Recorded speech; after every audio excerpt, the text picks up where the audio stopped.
Tenemos un Dios que sabemos que oye a nuestro clamor, oye a nuestras oraciones, pero también es un Dios que habla. Imagínense ustedes lo que sería estar toda una vida, desde el día que le conocimos hasta el día que el Señor nos lleva a su presencia, hablando con Él, pidiéndole cosas, abriéndole nuestro corazón, pidiéndole por nuestro trabajo, por nuestros hijos, por nuestra familia, en fin, por lo que sea, y que el Señor nunca en todos los días, en todos los años sirviéndole, todos los años de haberle conocido, que nunca nos dijera ni media palabra. Imagínense lo que sería estar casado con un hombre o con una mujer, que tú le cuentas tus problemas, tus necesidades, cómo te ha ido el día, si has peleado con el jefe de la empresa, si has tenido un problema con el niño, si el niño se cayó, si sacó buenas notas, si aprobó, si estás enfermo o enferma, y que tu cónyuge en todos los años de tu matrimonio, 10, 15, 20, 30 o lo que sea, nunca te dijera absolutamente nada, ni bueno ni malo. Sería una situación tremendamente triste, ¿sí o no? ¿Sí o no? Si quieren, pruébenlo. Estén en los próximos años sin hablarse el uno al otro para que veáis. ¿Sabes que había hace siglos una forma de matar a una persona en las tribus? Matarlo lentamente, torturarlo. Y era practicar lo que se llamaba el ostracismo. Era no hablarle, no dirigirle la palabra, no saludarlo, ni siquiera mirarlo a la cara. Terminaban muriendo de pena y arrojándose por barrancos, quitándose la vida, al ver que nadie, aunque estuviera rodeado de personas, nadie te dirigía la palabra. Damos gracias al Señor de que nuestro Dios no es así. Nuestro Dios no es sordo, pero nuestro Dios tampoco es mudo. Él habla. Y hay muchos textos a lo largo de la palabra de Dios donde vemos que Dios habla individualmente, colectivamente, durante el día, durante la noche, en momentos de urgencia, en la cárcel, en fin, en muchísimas situaciones, momentos y lugares de la vida. No siempre habla igual. No siempre el que tiene que oír la voz de Dios la oye. La Biblia nos enseña que hay momentos en los que la ceguera, la dureza de corazón, la actitud del hombre es tan mala que aunque el Señor le esté hablando no se entera. Y es tremendamente triste ver que a veces Dios le habla a la gente, le está mostrando el camino, le está indicando que por ahí no va bien, o por aquí va bien, o esto hay que hacerlo, o aquello no hay que hacerlo, y él ni se inmuta, ni se entera. Es como si el mensaje le pasara por encima de su cabeza. Vamos a ver en esta tarde diferentes formas como Dios nos puede hablar a nosotros, sí, hermanos, en pleno siglo XXI. Hoy en día nuestro Dios también habla. Hechos capítulo 8. Hemos leído, nuestro hermano Marco nos leía, que había comenzado la persecución en Jerusalén. Todo iba muy bonito, todo iba muy bien, pero la persecución comenzó. Los creyentes tuvieron que salir despavoridos, huyendo a diferentes lugares. Y la Biblia nos cuenta en el capítulo 8 del libro de los Hechos la historia de uno de los diáconos de la iglesia primitiva. Eran varios, no nos cuenta la historia de todos, pero sí nos da detalles acerca de uno, personalmente, de Felipe. Dice la Biblia que este hombre llegó a tener 4 hijas, después lo vamos a ver, hijas que tenían el don de la profecía. Un hombre que tenía un don también que era el de la hospitalidad, daba hospedaje a personas que servían al Señor. Pero este fue una de las personas que salió huyendo y se fue en dirección a Samaria, donde no había llegado el Evangelio. Recuerden que estaban todos en Jerusalén desde el día de Pentecostés, o mejor dicho, desde el día de la Ascensión. Llegó el día de Pentecostés, pasaron unos cuantos días, semanas, tal vez meses, y allí seguían en Jerusalén. La iglesia crecía y crecía, pero no se expandía. Crecía solamente en un lugar, y la voluntad del Señor era que fueran por todo el mundo, por todas las naciones de la tierra, por los 5 continentes predicando el Evangelio, pero ellos no iban a ir. Estaban muy cómodos, muy bendecidos, estaban muy a gusto en Jerusalén, a pesar de que a veces había prohibiciones por parte de las autoridades religiosas, sobre todo, de que no predicaran el Evangelio, pero ellos allí estaban muy cómodos. Miles y miles de personas cada día venían a las reuniones, milagros, señales, prodigios, pero de ir a Samaria, olvídate. De salir de Israel, olvídate. El Señor tiene que permitir una persecución, y en esa persecución dice que Felipe se va a Samaria, allí predica, las multitudes reciben el evangelio. Recuerden que el Señor Jesucristo había estado en Samaria, allí le había hablado a la mujer samaritana, ¿os acordáis? Dice la Biblia que los samaritanos le pidieron que se quedara allí con ellos, es decir, que era gente muy receptiva. Pero los discípulos no tenían ninguna intención de llevar el evangelio a Samaria, por muchos motivos. Pero estando en Samaria, en el versículo 26, capítulo 8 de Hechos, dice que un ángel le habló a Felipe. Fijaros el sistema que el Señor utiliza para hablarle a Felipe estando en Samaria. Un ángel. El Nuevo Testamento está lleno de ángeles que van y vienen llevando mensajes a personas. Y dice que un ángel le habló a Felipe y le da una orden concreta, muy clara de entender, y es la siguiente: levántate, ve hacia el sur. Él estaba en el centro del país, Samaria está en el centro. Dice, no, tienes que ir hacia el sur, por el camino que desciende de Jerusalén a Gaza, la famosa franja de Gaza. Allí es un camino que todavía hasta el día de hoy es un camino desierto, imagínense ustedes hace 2000 años. Entonces él se levantó y fue. Esto es muy fácil leerlo, ¿no? El Señor le habla a través de un ángel, lo deja todo y se marcha. Ya.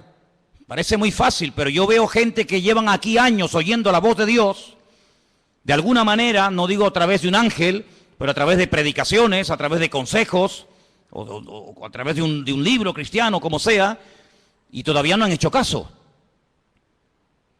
Sin embargo, Felipe no cuestiona, dice, pero ¿cómo me voy a ir yo a Samaria? ¿Y quién se queda al cargo de la obra? Yo he abierto esta obra, yo la estoy pastoreando, yo la estoy atendiendo, la gente es recién convertida, la gente es nueva. Aquí hay un mover de Dios tremendo. ¿Cómo me voy a ir yo de aquí? Y además, ¿a dónde? Me tendré que ir a un sitio mejor, ¿no? No, al desierto. No cuestiona la orden, no pone excusas, no dice yo no puedo, yo estoy demasiado liado ahora mismo, búscate a otro. Sino que dice que se levantó y se fue al desierto, en obediencia. Yo llamo a este hombre Felipe el obediente. Amén, hermanos. Felipe el obediente. No cuestiona, no duda, no pospone la orden, sino que dice, se levantó y se fue. Y sucedió, ahora sigue el resto de la historia diciéndonos, que un etíope, eunuco, funcionario de Candace, la reina de los etíopes, el cual estaba sobre todos sus tesoros y había venido a Jerusalén para adorar, volvía sentado en su carro leyendo al profeta Isaías. Ya había ido a Jerusalén, menudo viaje en carro, desde África, desde Etiopía hasta Jerusalén. Viaje enorme.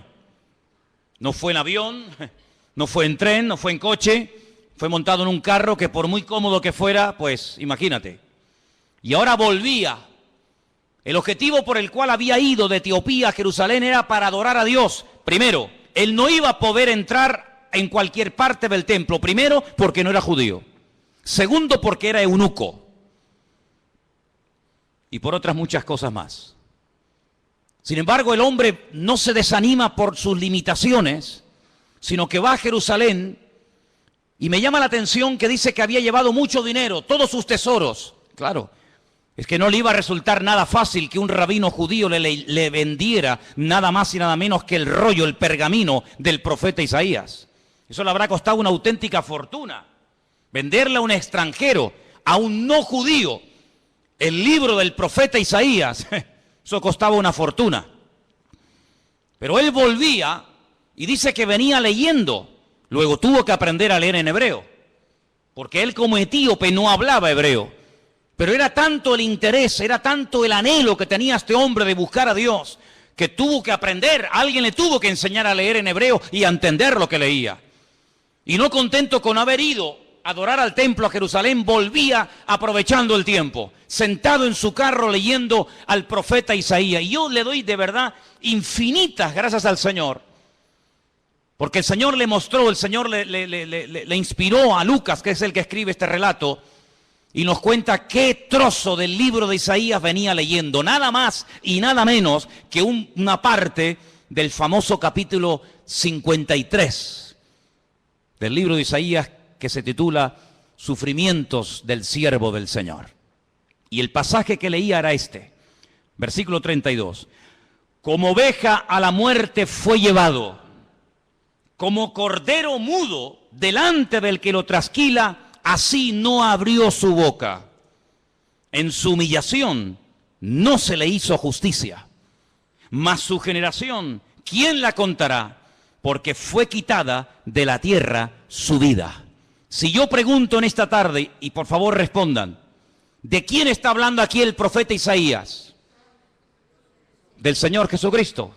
Todos los creyentes, por poco tiempo que lleven, al leer este texto, como cordero mudo fue llevado al matadero. En su humillación no se le hizo justicia. Su generación, ¿quién la contará? Automáticamente tú dices, está hablando de Cristo. Sin embargo, él no lo sabía. ¿Te das cuenta? ¿Te das cuenta cómo a veces tu conocimiento, por poco que sea, puede ser muchísimo en comparación con mucha gente que no sabe absolutamente nada de nada? Un pasaje tan claro, tan fácil, tan sencillo de entender. Este pobre hombre no sabía de quién estaba hablando. Y entonces fijaros en el verso 29, ahora no es otro ángel el que tiene que acercarse a Felipe, sino que ahora dice, el Espíritu le dice a Felipe, acércate y júntate a ese carro.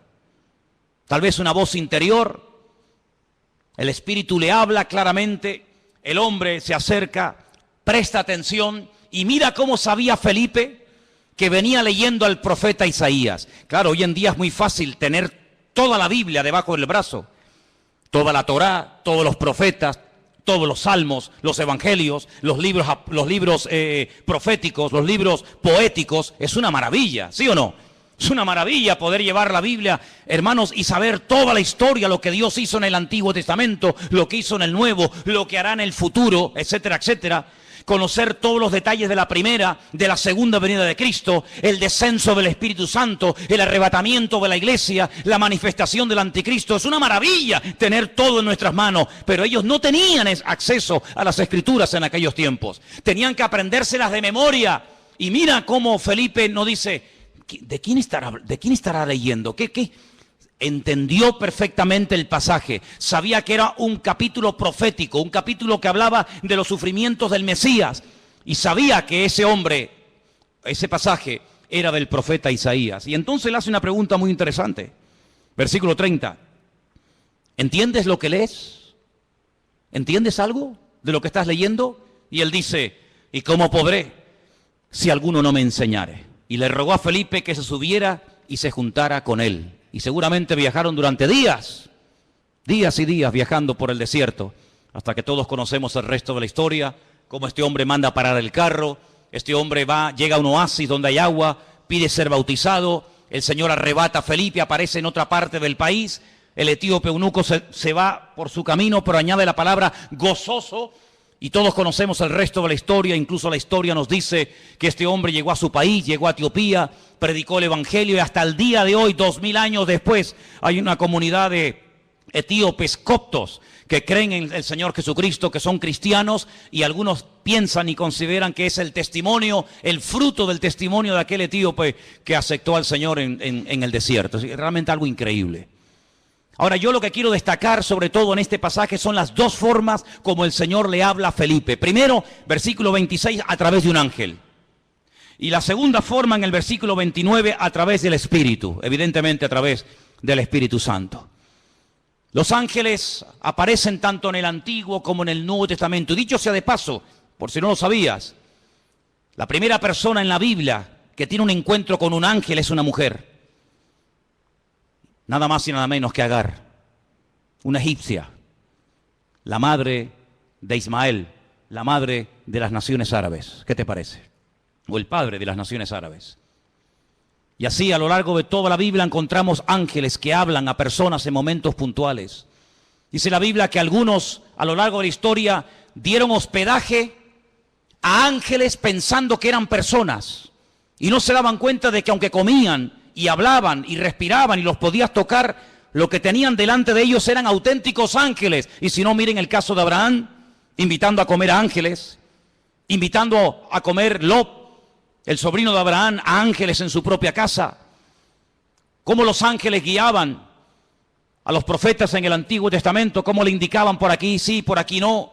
Cómo un ángel le habló a María, cómo un ángel le habló a Daniel, cómo un ángel llegó a una cárcel y abrió la celda y sacó a Pedro de la cárcel. Y toda la Biblia está llena de manifestaciones de ángeles. Y dice la Biblia que son espíritus ministradores que están al servicio de los que han heredado la salvación, es decir, a nosotros. ¿Cuántos dicen amén? Y lo más grandioso de todo esto que dice que el ángel del Señor, el mensajero del Señor, acampa alrededor de los que le temen y los defiende. Bendito sea Dios. Pero también habla el Espíritu. Y hay 7 versículos en el Nuevo Testamento que son iguales, 7 versículos idénticos. El que tiene oídos para oír, oiga lo que el Espíritu dice a la iglesia. Están en las famosas cartas de Juan a las iglesias del Apocalipsis, ¿verdad? Allí al final de la Biblia. Si vamos a otro pasaje del Nuevo Testamento, en el capítulo 13, versículo 2, vemos que el Espíritu Santo no solamente habla a nivel personal a una persona, como el caso de Felipe, sino que también en un momento determinado, en un culto donde hay mucha gente, el Espíritu Santo puede hablar e incluso dar nombres propios, nombres de personas. Sí, ya sé que esto es muy delicado, no se puede así por la vida, ¿verdad? Inventando cosas, pero el Espíritu, fíjense cómo se mueve aquí en el libro de los Hechos de una forma tremenda. Hechos capítulo 13, verso 1.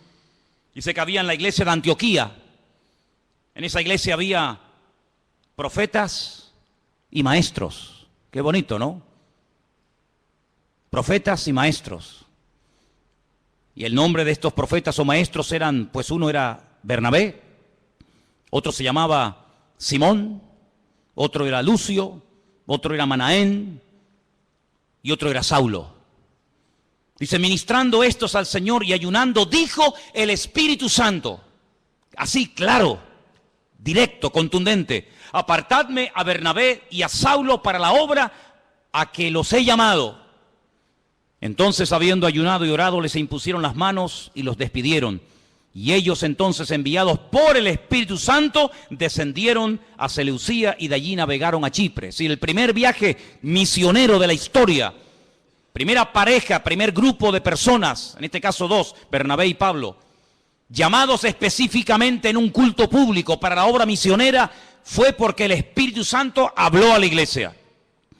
Y necesitamos como nunca antes que el Espíritu Santo hable a nuestras vidas y hable en nuestras congregaciones. ¿Cuántos dicen amén? 2 formas como Dios puede hablarnos y revelarnos su palabra a través de un ángel.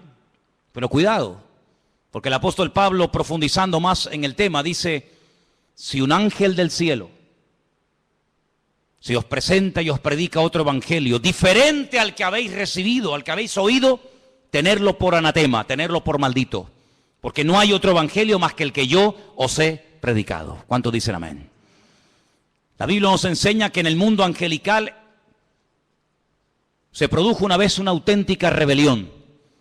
Porque Dios no creó a los ángeles como robots, incapaces de rebelarse, sino que vemos que antes de la rebelión, antes de la caída y desobediencia del hombre, ya previamente algunos, no todos, algunos de los ángeles ya se habían rebelado en contra del Señor. Es un misterio si todavía se pueden seguir rebelando o no. Lo dejamos ahí en puntos suspensivos.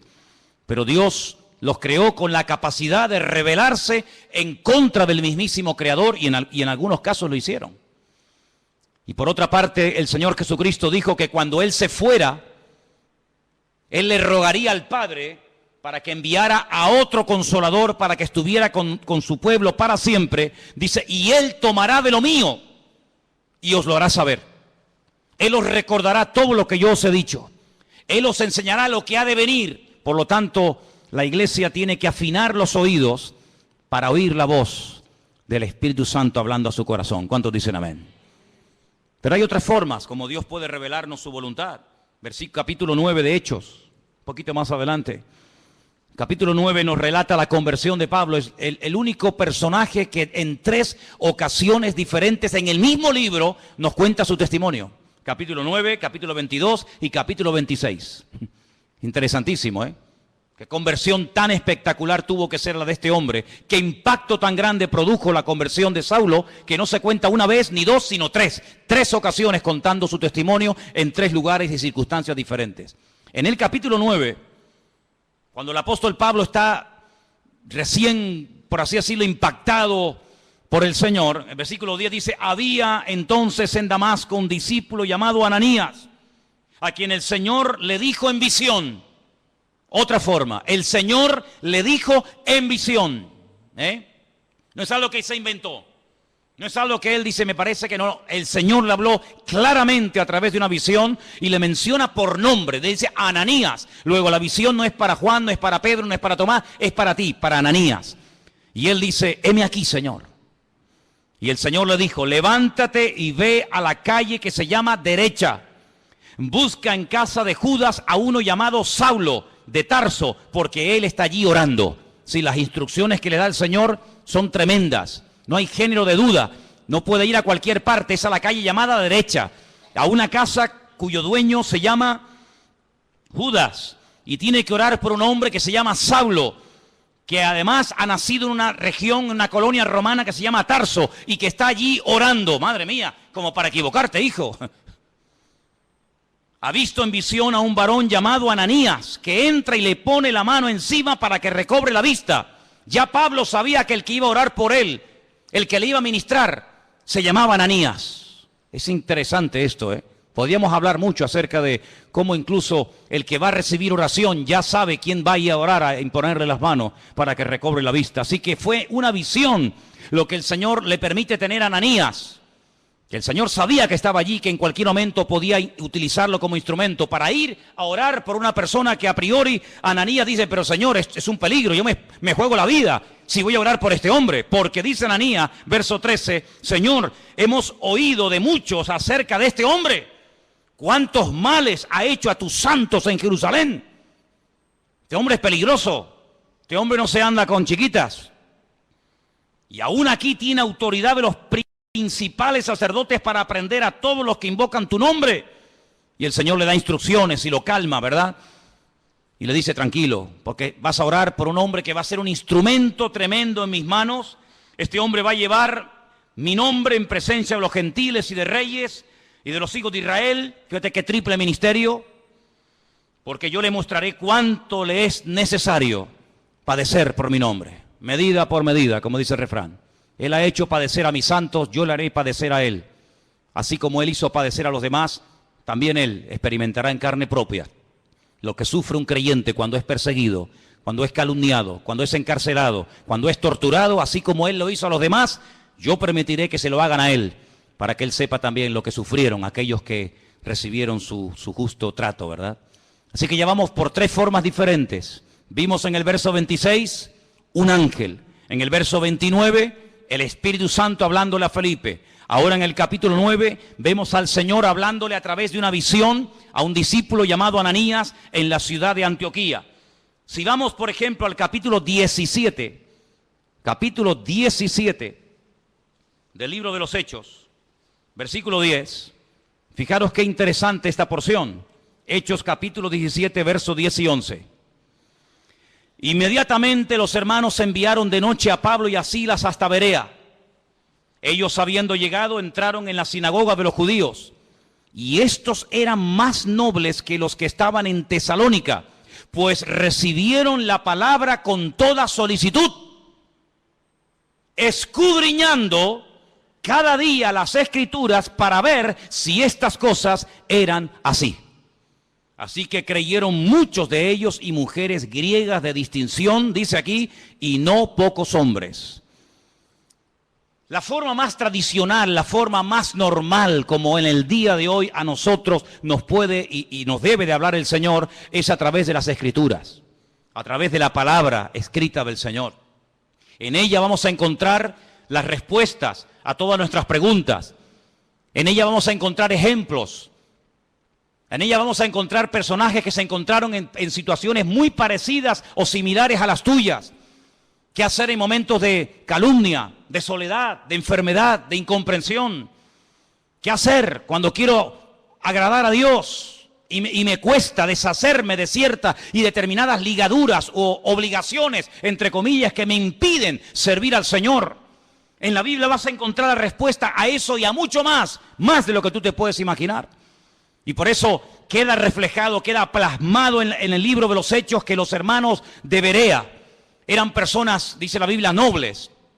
Porque dice que cada día escudriñaban después del mensaje si lo que Pablo les acababa de enseñar era realmente así o no era así. Eso es como si ahora al terminar el culto, yo cojo y me voy a casa y ustedes se reúnen aparte en este salón o por varios grupos y comienzan a debatir, comienzan a hablar entre ustedes diciendo, hermanos, pastor, esta tarde nos ha hablado de esto, ¿qué opinas? Pues oye, lo que ha dicho es cierto o no es cierto, o lo dice aquí o lo dice allá. Así hacían los hermanos de Berea. Pero no con un espíritu crítico, no para buscarle el fallo, no para criticar o cuestionar la enseñanza, no, sino para reafirmarse en lo que aparentemente parecía del Señor, pero ellos querían no solamente oír, sino que la palabra avalara, que la palabra, ¿verdad?, apoyara el mensaje, la enseñanza del apóstol Pablo, lo cual me parece excelente. ¿Cuántos dicen amén? Personas que se abrían, bueno, tú tienes algo que decir, venga, sube, compártenos, predícanos, ¿has terminado? Sí, ¿tienes algo más que decir? ¿No? Muy bien, gracias hermano, que Dios te bendiga. Ahora nos quedamos un momento, opinamos, charlamos, escudriñamos las Escrituras para ver si ese argumento que nos presentó tiene base bíblica, para ver si eso que nos dice de que aquel hombre era el Mesías y era el verdadero, a ver si es así, si no es asado. Realmente algo increíble, así deberíamos de ser todos nosotros. El apóstol Pablo le recomendaba a su hijo en la fe, a Timoteo, entre tanto que yo voy, ocúpate en la enseñanza, en la lectura y en la exhortación. Y le dice algo tremendo.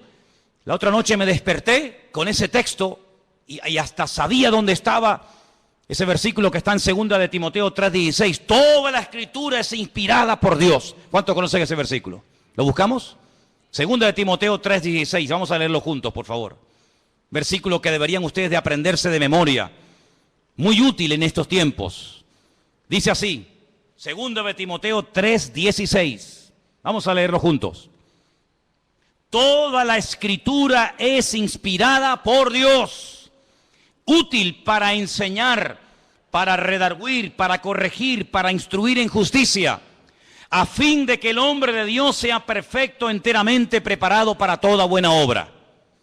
Así que cuando usted busca ser instruido, ser enseñado, ser amonestado, ser confrontado, vaya a la palabra y la palabra le va a hablar. Si usted tiene una buena actitud, si usted verdaderamente quiere aprender, si usted verdaderamente quiere corregir cualquier error doctrinal, cualquier mala costumbre de su vida, vaya y a la luz, al espejo de la palabra de Dios, el Señor le va a hablar, porque la palabra dice que es útil y ayuda al que está empezando, ayuda al que lleva mucho tiempo, ayuda al que está pensando dar un paso de fe, ayuda al que está un poco decaído y no sabe qué hacer, ayuda al nuevo, al viejo, nos ayuda a todos. La palabra de Dios es tremendamente útil. ¿Cuántos dicen amén? Y hay que escudriñarla. Jesús dijo, escudriñad, meteros en la palabra, estudiar la palabra, porque ellas son las que dan testimonio de mí. Me llama mucho la atención que cuando el Señor Jesucristo resucitó, en una de las apariciones, va caminando por un camino llamado el famoso camino de Emaús, y se acerca a dos personas que van desanimadas, van desilusionadas, porque ellos tenían una expectativa, ellos tenían la confianza de que el Señor Jesucristo era el verdadero Mesías, y como no se han cumplido aparentemente sus expectativas, van tristes, cabizbajos, van caminando, debatiendo entre ellos, y de repente se aparece el Señor y se une a la conversación. Permítame leerles en Lucas 24, a partir del versículo 21. Presten atención porque de verdad que es una porción tan interesante, tan edificante. ¿Qué hizo el Señor para levantar el ánimo? ¿Qué hizo el Señor para quitar la tristeza, la desilusión de los corazones de estos dos hombres sinceros que esperaban algo que aparentemente no se cumplió? Veamos. Lucas 24, versículo 21. Nosotros esperábamos que Él era el que había de redimir a Israel. Fíjate qué ilusionados estaban. Por fin ha llegado el Redentor, el Mesías. Esperábamos la redención de Israel. Y ahora, además de todo esto, hoy es ya el tercer día que esto ha acontecido. Parece como que por un momento les pasa por la mente el hecho de que él había dicho que al tercer día resucitaría. Así que ya van 3 días, no lo hemos visto resucitado. No se cumplió la expectativa que teníamos en él de que redimiría a Israel de la opresión del yugo romano. Volvería a ser instaurada la monarquía. Un descendiente de la casa del rey David nos traería la libertad. Por lo tanto, todas nuestras ilusiones y nuestros sueños se han venido abajo, se han roto. Versículo 22 dice, aunque también nos han asombrado unas mujeres de entre nosotros, las que antes del día fueron al sepulcro y como no hallaron su cuerpo, vinieron diciendo que también habían visto visión de ángeles, quienes les dijeron que él vive. Aquí hay algo extraño, porque por una parte son conscientes de que unas mujeres por lo visto, según cuentan ellas, él ha resucitado, pero el argumento que ellos presentan no es un argumento de fe, no es un argumento contundente, sino dice que ellas dicen que ha resucitado porque no encontraron el cuerpo. Pero no dicen, no, él ha resucitado, sino que simplemente se agarran al comentario de decir, bueno, dicen que ha resucitado porque no encontraron el cuerpo, pero vete tú a saber. No están muy convencidos de que aquel testimonio era correcto. Además, perdonen las hermanas, en los tiempos de la Biblia, los testimonios de las mujeres no tenían ningún valor. Una mujer daba testimonio de que había visto un crimen, un asesinato o cualquier otra cosa y no era válido el testimonio de una mujer. Por lo tanto, unas mujeres de entre nosotros, supuestamente de buen testimonio, de confianza, han venido con este comentario, pero entonces dice que algunos fueron de los nuestros al sepulcro y hallaron así como las mujeres habían dicho, pero a él no le vieron. ¿Pero cómo le van a ver si ha resucitado? Si te quedarías más tranquilo saber que algunos de los nuestros fueron al sepulcro y lo vieron allí, entonces ¿qué testimonio hay en eso? Algunos de los nuestros fueron a comprobar si verdaderamente había resucitado y cuando llegaron allí no lo vieron. Pues ¿te parece poco testimonio? Es que ese es el gran testimonio. Es cuando hemos ido a Jerusalén y nos metemos dentro del sepulcro y algunos hermanos, no siempre, pero algunos me preguntan, dicen, hoy una pregunta ahí, ¿y qué hemos venido a ver aquí? Digo, aquí, nada. Aquí hemos venido a ver una cueva vacía, una tumba vacía. Este es el gran testimonio. Si viniéramos aquí y viéramos que está ocupada, te aseguro que yo no hubiera venido aquí tantas veces. Pero lo grandioso de nosotros es que vamos a Jerusalén y vemos una tumba que está totalmente vacía y se puede visitar. ¿Cuántos dicen amén? Si estuviera ocupada, pues menuda ruina. Vana sería nuestra fe, dice la Biblia. Ahora escucha bien esto. Esto es tremendo. Entonces él les dijo, ahora habla el Señor, hasta ahora han hablado ellos, ahora va a hablar el Señor y les dice, oh insensatos y tardos de corazón para creer todo lo que los profetas han dicho.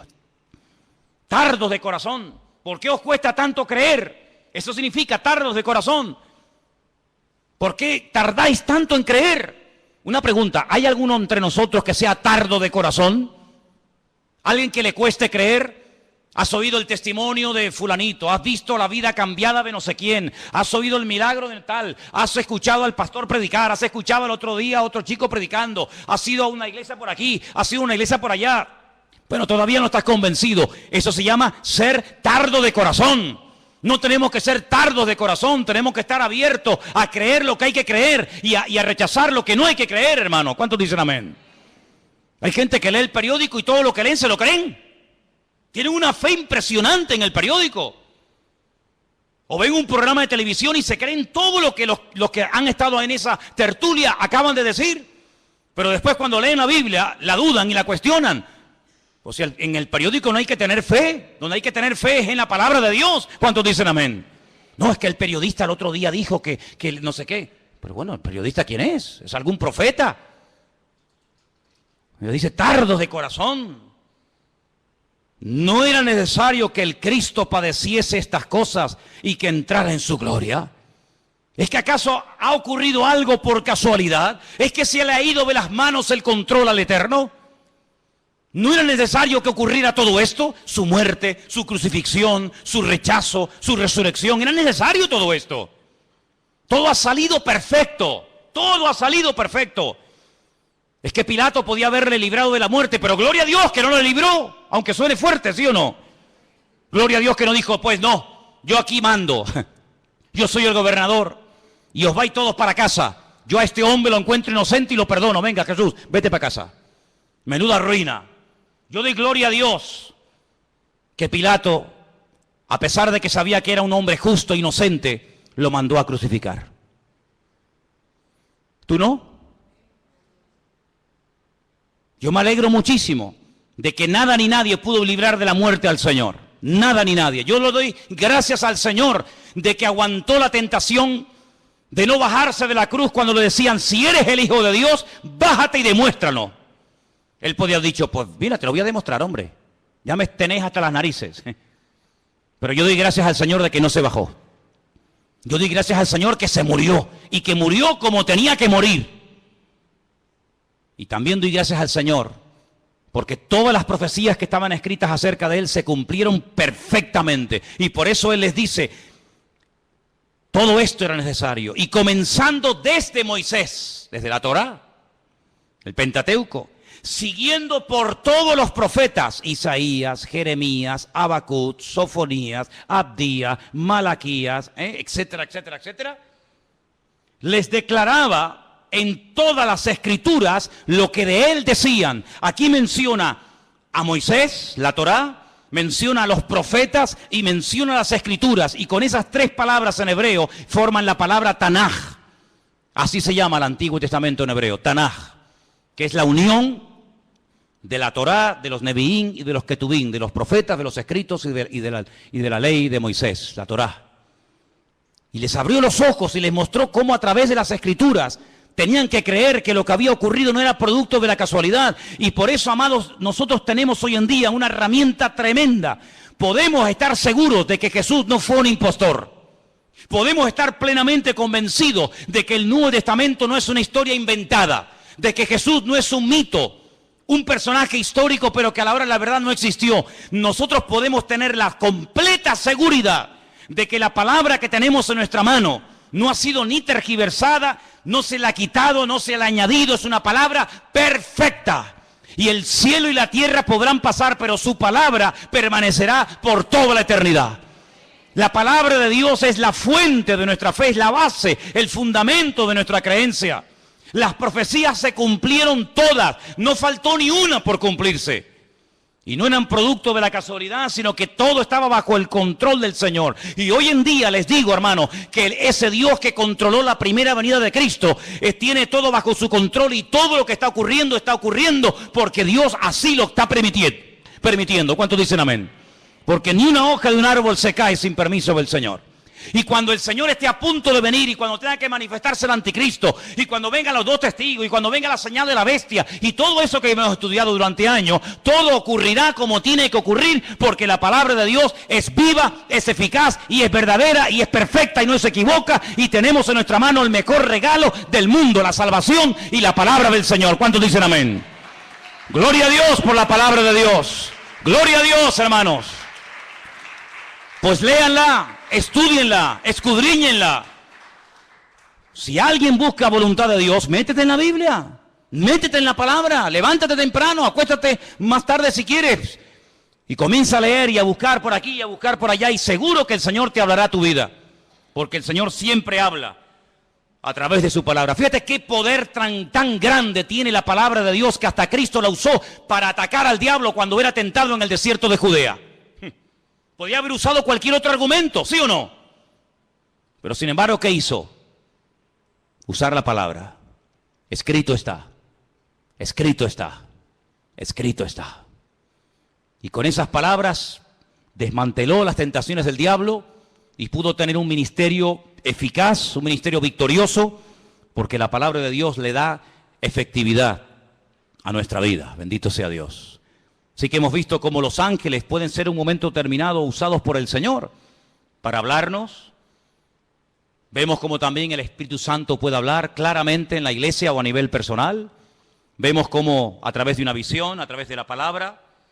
Capítulo 21 del libro de los Hechos, hay algo muy interesante que aquí se menciona y aparece un personaje poco conocido,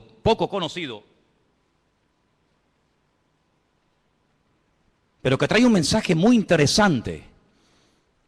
Estamos en el libro de los Hechos, capítulo 21, versículos del 8 en adelante.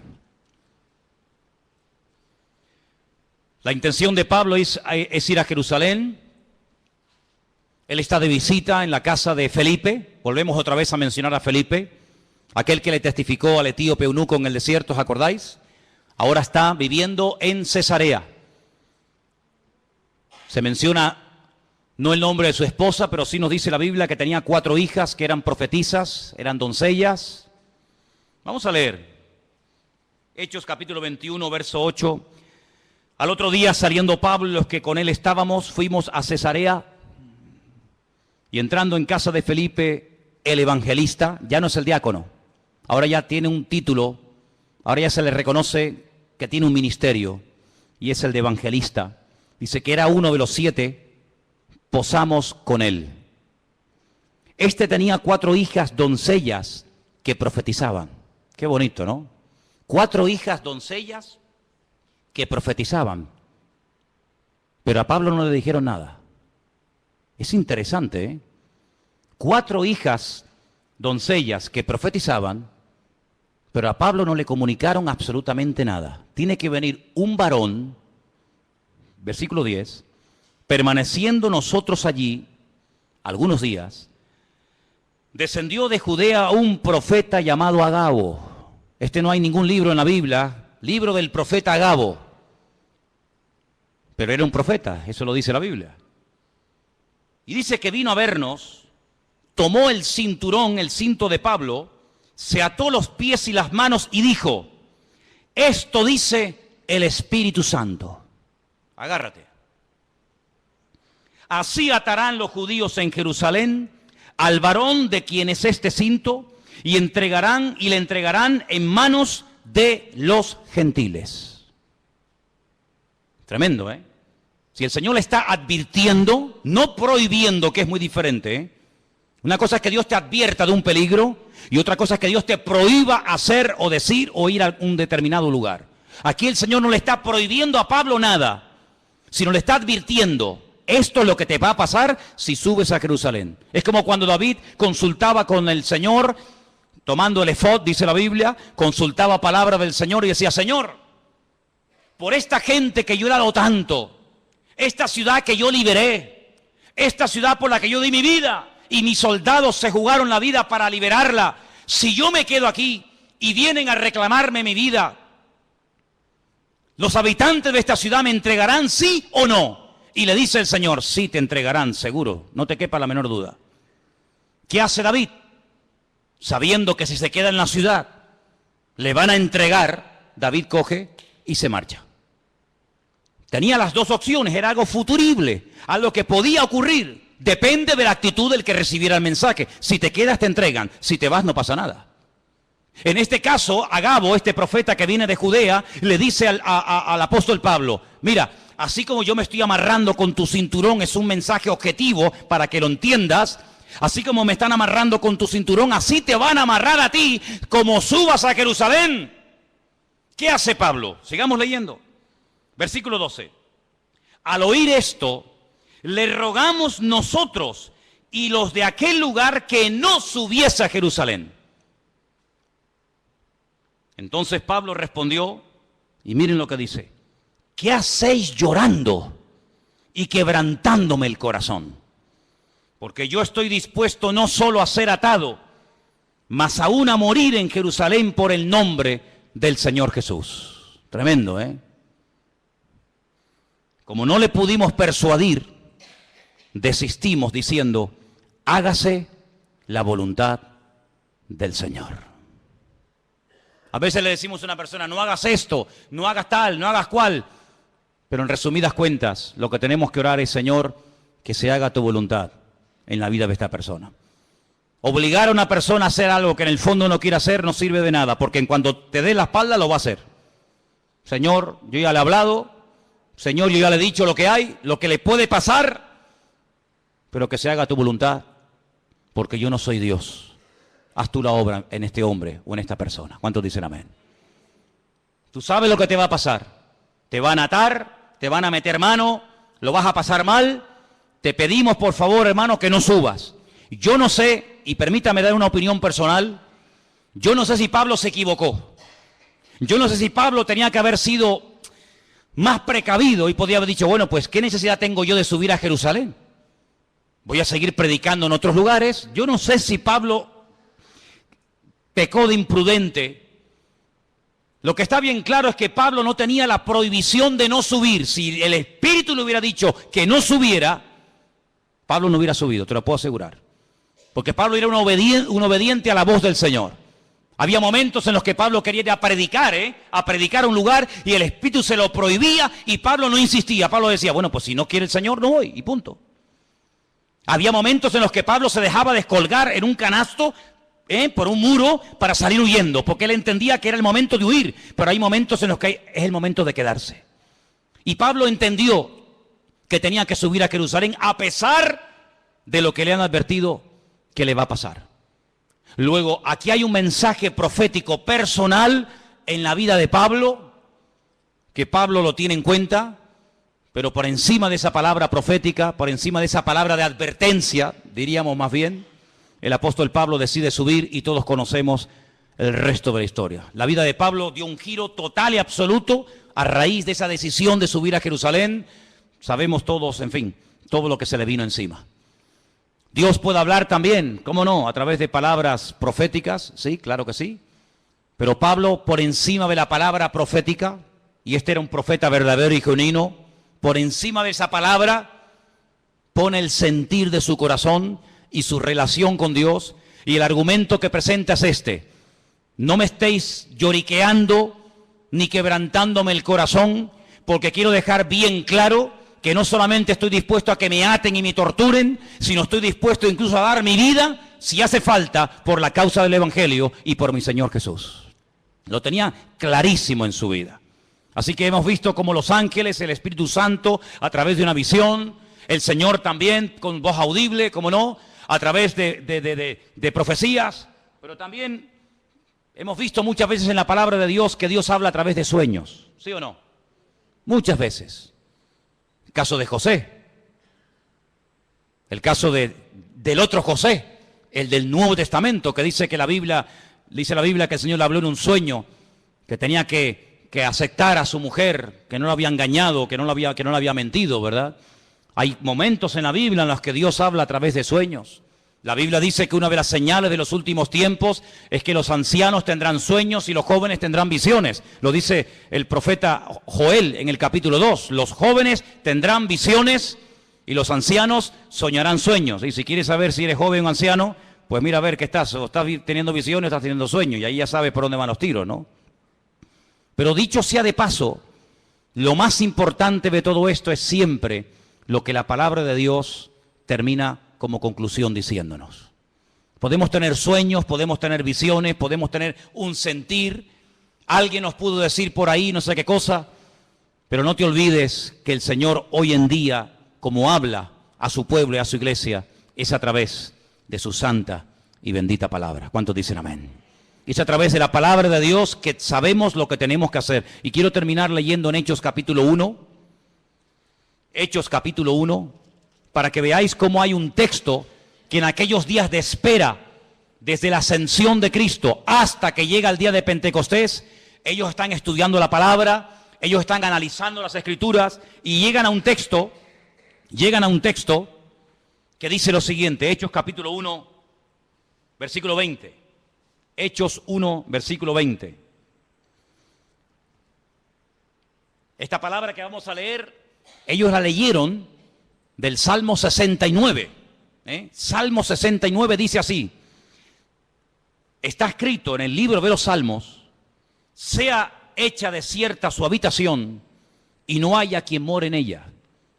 Tome otro su oficio y tome otro su oficio. Ellos interpretaron por este versículo del Salmo 69, repito, ellos interpretaron que había quedado un vacío cuando Judas, uno de los discípulos, se ahorcó y se quitó la vida. Ellos entendieron que según este salmo había que nombrar a otros. Ahora, cuidado, ellos recurren a la palabra, ellos saben que el Salmo 69 dice que, da a entender indirectamente que Judas se suicidaría, que Judas se quitaría de en medio, que otro tendría que ocupar su lugar, pero interpretan mal la palabra. Ellos hacen una votación, ellos dicen, bueno, fulanito o menganito. Dice que echaron suertes, la suerte cayó sobre un discípulo fiel que había estado con ellos desde el principio, llamado Matías. Ellos deciden que Matías sea el que ocupe el lugar de Judas, el que se ha ahorcado, pero nosotros sabemos por la historia bíblica que así no se mueve el Señor. Hemos visto cómo Dios habla por sueños, por visiones, por profecías, por la palabra, el Espíritu Santo, pero nunca a través de la suerte. Nunca a través de echar suertes. ¿Será fulano? ¿Será mengano? No. Ese sistema es un sistema humano, no es un sistema divino.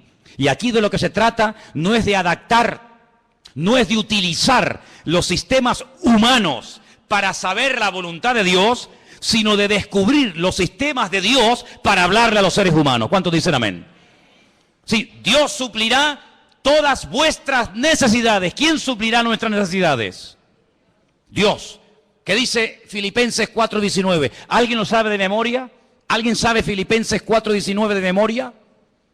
Mi Dios, pues, suplirá todas vuestras necesidades conforme a su riqueza en gloria en Cristo Jesús. Mi Dios suplirá. ¿Quién suplirá las necesidades de un pastor? ¿Quién?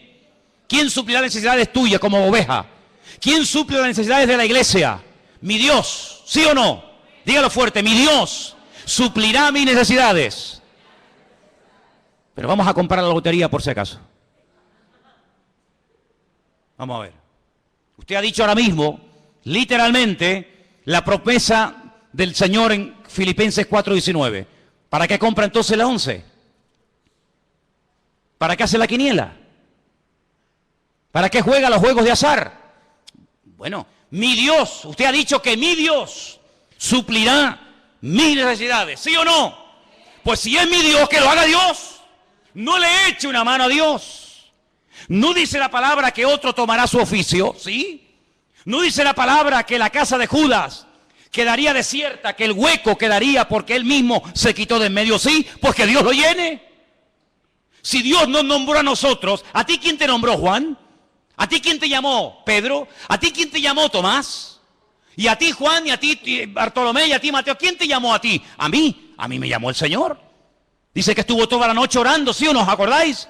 Toda la noche estuvo orando. Y al día siguiente dice, Juan, Andrés, Santiago, y él los llama. Bueno, pues si nos llamó a nosotros así, ¿por qué ahora nosotros queremos echarle una mano a Dios de llenar un vacío que Él permitió que se vaciara?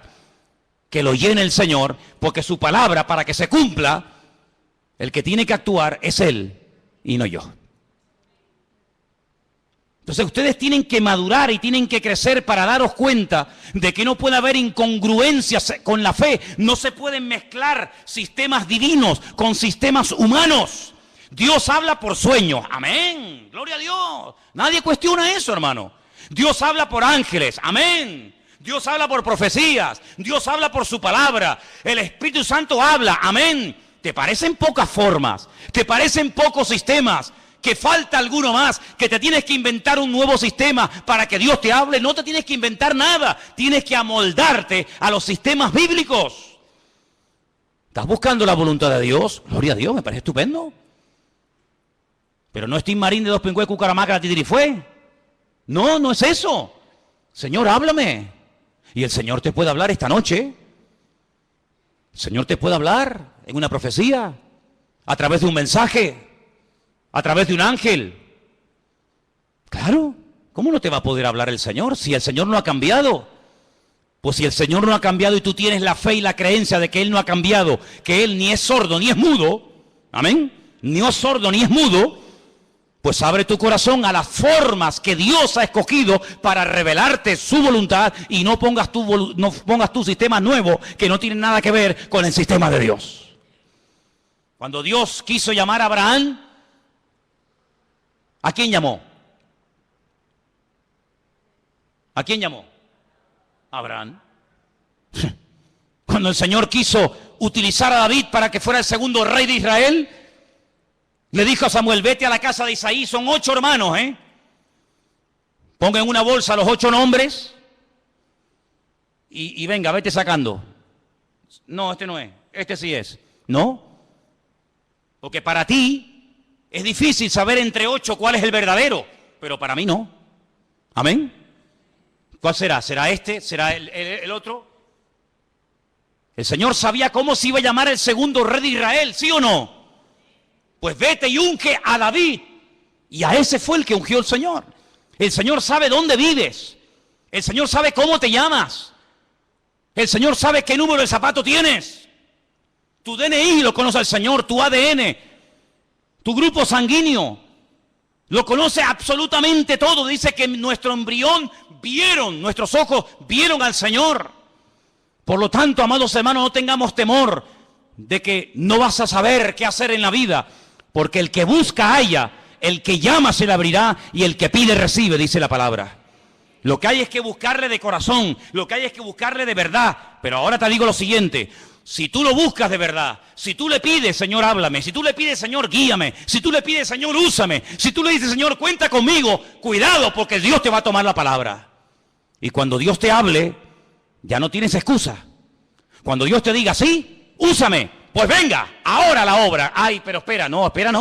Tú me dijiste que te usara y yo te quiero usar y tú me estás poniendo pegas. Ahora no, mañana y espérate que no sé qué y espérate que no sé cuánto. No hagas un plan paralelo. Tú tienes que adaptarte al plan y al diseño y al propósito de Dios para tu vida y no tener tú un plan paralelo y de vez en cuando te metes en el plan de Dios y de vez en cuando quieras que Él se meta en el tuyo. No, hay solamente una línea y es la línea que Dios te marca, no la que tú te estás inventando a tu manera. El Señor dice, encomienda al Señor tu camino. Confía en Él. Y Él hará. Eso es lo que dice la Biblia. No hay otra forma, no hay otra manera, no hay ningún atajo, sino que siempre hay el mismo precio a pagar. Sinceridad, perseverancia, constancia. Y el Señor es galardonador de los que le buscan. Si tú estás buscando palabra de Dios para tu familia, para tu matrimonio, para tus estudios, para tu presente o para tu futuro, si estás buscando palabra de Dios, no que Dios te bendiga tus planes, porque Dios no tiene ninguna obligación de bendecir tus proyectos, Eso es lo que a lo mejor alguien te enseñó, pero yo no te lo enseñaré nunca. Dios no tiene ninguna obligación de avalar y de apoyar tus negocios, tus proyectos, tus ideas, tus planes, tus anhelos y tus sueños de la vida. No, te equivocas. Dios bendice lo que es de Él, lo que Él manda que se haga, lo que Él manda que se ejecute. Eso es lo que Él bendice y prospera y respalda y sostiene. Lo demás no tiene nada que ver con sus sueños. Cierra tus ojos en esta tarde, allí donde estás. Yo te he enseñado. Dios habla a través de ángeles. Dios habla a través de su Espíritu Santo. Dios habla a través de visiones. El Señor habla con voz audible, personalmente, a través de su bendita palabra, a través de palabra profética, a través de sueños. Mira, 1, 2, 3, 4, 5, 6, 7 formas diferentes. 7 formas diferentes. Qué curioso, Toda la música que existe, toda la ópera, toda la música que existe, cualquier estilo que sea, está basado en 7 notas. Con 7 notas principales, de ahí se ha hecho toda la música.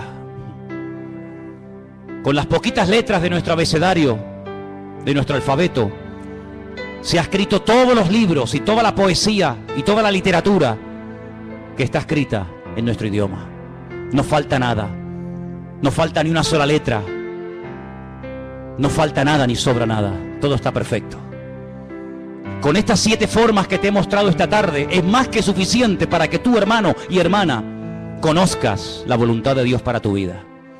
El problema no está en los sistemas de Dios.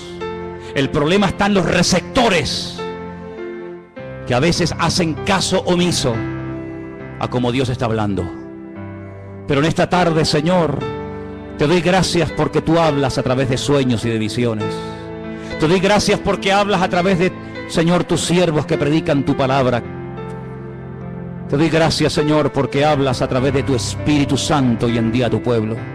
Y tú también directamente hablas a nuestras vidas, mi Dios. Te doy gracias, Señor, porque tú hablas de tantas y tantas formas y maneras. Ayúdanos a obedecerte, Jesús. Ayúdanos a someternos a tu voz y poder decirte, habla, que tu siervo oye. Señor, habla durante la noche, habla durante los sueños y el descanso. Habla de día, habla al joven y al niño, habla al casado y a la soltera, Señor. Pero no pares de hablar a tu iglesia, Dios. Habla, Señor, habla, Señor. Quita la cera de nuestros oídos, Señor. Quita los tapones de nuestros oídos para que podamos discernir la voz, el silbo apacible de nuestro Dios en medio de la tormenta de la vida. Habla, Señor, habla, Señor. Sopla, Espíritu Santo, sobre tu pueblo en esta tarde, Dios mío. Renueva, Señor, el anhelo de agradarte, de servirte. Habrá algo más glorioso que servirte a ti. Habrá algo más maravilloso que dedicarte la vida a ti. Bendito sea el nombre del Señor. Bendito sea el nombre del Señor. Los cielos y la tierra están llenas de tu gloria, Señor. Alabado sea, Señor. Si estás buscando la voluntad de Dios para tu vida, si estás buscando servir al Señor de alguna manera, abre tu corazón. El más interesado en que le oigas es Él. El más interesado en que hagas su voluntad es Él. Él sí que tiene ganas de hablarte. Él sí que tiene ganas de revelarse a su vida. Él sí que tiene ganas de guiarte y de pastorearte. Él sí que tiene ganas. Él no está sordo ni mudo. Él habla al corazón dispuesto, a la vida diligente,